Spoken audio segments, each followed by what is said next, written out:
سلام دوستان عزیزم، خیلی خوشحالم که خودم امروز در خدمتتون هستم و کامل میخوام همه موضوع قضیه خریدش رو براتون توضیح بدم، چون خیلی تو دایرکت پیام میدادین و انگار خسته شدیم از دیگه جواب دادن.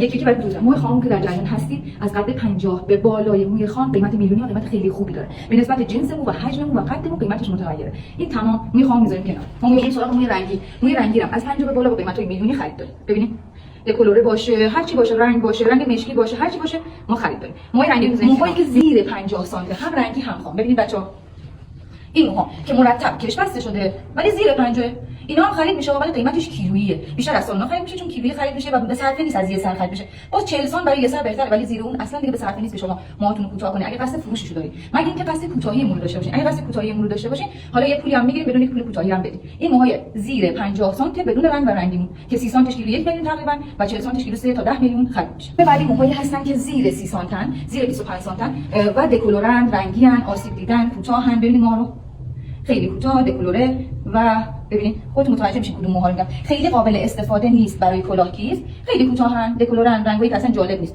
اینا کیلویی خرید میشه، کیلویی 500,000 تومان. موهایی که زیر 30 سانت، زیر 25 سانت و آسیب دیده است.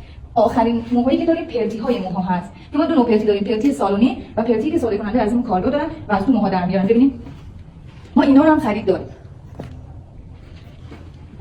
امیدوارم تونسته باشم همه سوالاتون پاسخ داده باشم. موفق باشین.